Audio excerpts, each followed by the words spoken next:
ఆంధ్రప్రదేశ్లో వాలంటీర్ల వ్యవస్థ మీద పగబట్టిన చంద్రబాబు నాయుడు గారు, పవన్ కళ్యాణ్ గారు, రామోజీరావు గారు, రాధాకృష్ణ గారు ఇలాంటి వారందరూ కలిసి మొత్తం మీద ఆంధ్రప్రదేశ్ ప్రజల నోట్లో మట్టి కొట్టే పరిస్థితి తీసుకొచ్చారు. ఎంత దుర్మార్గం అంటే పండు ముదుసలలు వృద్ధులు వాళ్ళు గంటల తరబడి ఎండలో వెళ్ళి గంటల తరబడి ఆఫీసుల్లో నిలబడి వచ్చే 1000, 2000, 3000 ఇప్పుడంటే 3000 అయిందనుకోండి, ఆ పెన్షన్ కోసం నానా పాట్లు పడే పరిస్థితి నుంచి వాళ్ళ ఇంటికే వెళ్ళి వాళ్ళని గౌరవించినటువంటి సమాజంగా ఆంధ్రప్రదేశ్ని మార్చి అక్కడ వాళ్ళకి చేతుల్లో ఆ 3000 డబ్బులు పెడుతుంటే ఇప్పుడు వాళ్ళ మీద అనుమానం వచ్చేసింది.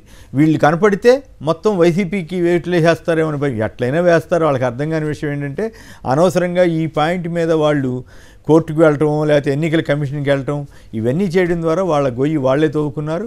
వాళ్ళ ఉరితాడు రాజకీయంగా వాళ్ళ ఉరితాడు వాళ్లే పేనుకుని వాళ్లే మెడకు తగిలించుకున్నారని అనుకోవాలి. ఎందుకంటే ప్రజలెవరు దీన్ని హర్షించరు. ఎందుకంటే ఫస్ట్ తారీఖు ఇచ్చేటువంటి పెన్షన్ ఆధారంగానే ఓట్లు పడిపోయేటట్టయితే జగన్ గారు ఎట్లా గెలిచిపోతాడు. దాంట్లో అనుమానం ఉంది. లేదు వీళ్ళు ఆపినందువల్ల తెలుగుదేశానికి మైలేజ్ వస్తుంది అనుకుంటే అది వాళ్ళ భ్రమ. ఎందుకంటే మీకు ఇంట్రెస్టింగ్ ఎగ్జాంపుల్ ఒకటి చెప్తాను.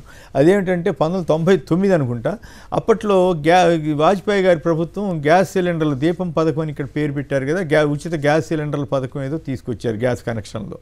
తీసుకొస్తే చంద్రబాబు గారు అప్పుడు ఎన్డీఏలో భాగస్వామి కాబట్టి కొద్దిగా ఎక్కువ తక్కువ తెచ్చుకోవడానికి ప్రయత్నం చేసి ఆయనకు కావాల్సిన వాళ్ళకి ఇచ్చుకోవటం, ఈ పార్టీ పరంగా వాడుకోవటం ఇవన్నీ చేస్తుంటే అప్పుడు పీసీ నాయకులుగా ఉన్న రోసయ్య గారు వీళ్ళందరూ ఏం చేశారంటే, రోసయ్య గారు ఓ లెటర్ రాశారు ఎన్నికల సంఘానికి, ఇట్లా దుర్వినియోగం చేస్తున్నాడు ఈ స్కీమ్ని, దీన్ని ఈ ఎలక్షన్ వరకు ఆపండి అని రాశారు.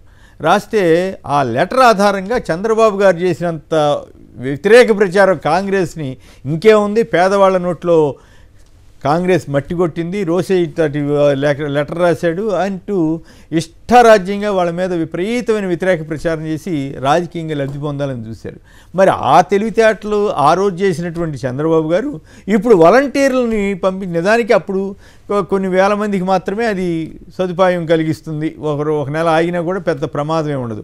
కానీ అలాంటిది ఇక్కడ కొన్ని లక్షల మంది, దాదాపు 65-66 లక్షల మంది వృద్ధులకి సదుపాయంగా ఉన్న పెన్షన్లు ఆపించారంటే చంద్రబాబు గారికి అది మేలు చేస్తుందా? ఖచ్చితంగా రాజకీయంగా ఆయన ఉరితాడు ఆయనే పేనుకుని మరి వేసుకున్నట్టుగా ఉంది తప్పితే ఇది ఒక యమపాశమైనటువంటి ఉత్తర్వు తప్ప తెలుగుదేశానికి ఉపయోగపడద్దని నిమ్మగడ్డ రమేష్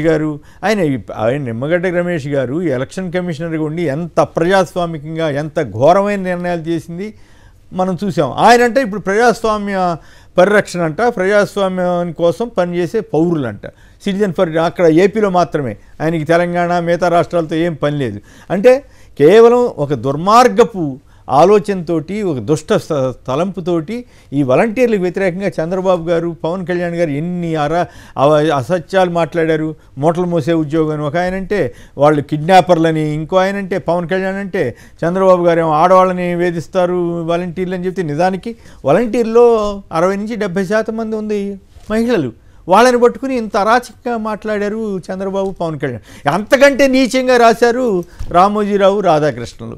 వాళ్ళు ఏదో ఐఏఎస్ ఐపీఎస్ ఆఫీసర్ల మాదిరిగా వాళ్ళు ఏదో జనాన్ని ప్రభావితం చేసేస్తారన్నంతగా ఐఏఎస్ ఆఫీసర్ల కంటే ఘోరంగా కూడా వాళ్ళ మీద ఎప్పుడు రాయలేరు వాళ్ళు. ఇప్పుడు ఆయన తెలుగుదేశంలో ఏపీ వెంకటేశ్వరరావు ఏకంగా తెలుగు యువత అధ్యక్ష పదవి కూడా ఆయనే నిర్ణయించేస్తాడని ఆ మధ్య తెలుగుదేశం నాయకుడు ఒక ఆయన వీడియో సహితంగా చెప్పిన ఆధారాలు ఉన్నాయి కదా.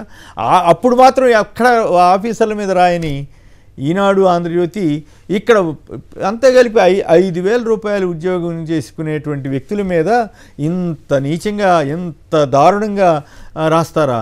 రాసి ఆయనకేం దర్జాగా లక్షల కోట్లు 1000 కోట్లు సంపాదించుకున్నాడు కాబట్టి రామోజీరావు ఎట్లయినా గడుస్తుంది. కానీ మరి వాలంటీర్లకి ఇప్పుడు వీళ్ళు 2 నెలలు పని చేయకపోతే మరి వాళ్ళకి జీతం ఇవ్వాలో ఇవ్వద్దో మరి ఎన్నికల కమిషన్ చెప్పాలి కదా. మరి వృద్ధులకి ఎట్లా ఇవ్వాలి? ఒకరోజు నిన్న ఆర్డర్ ఇచ్చారు, ఇవాళ రేపు పంపిణీ చేయాలి. ఎట్లా పంపిణీ చేస్తారు? రేపో ఎల్లుండో సాధ్యం అవుద్దా? 2.5 లక్షల మందికి ప్రత్యామ్నాయం కుదురుతుందా? దీన్ని బట్టి నాకు అర్థమైంది ఏంటంటే ఎన్నికలు 1 నెల రోజుల పాటు ఎండల్లో జనాన్ని సాగుగొట్టేటట్టు కేంద్రాన్ని మేనేజ్ చేయగలిగారు.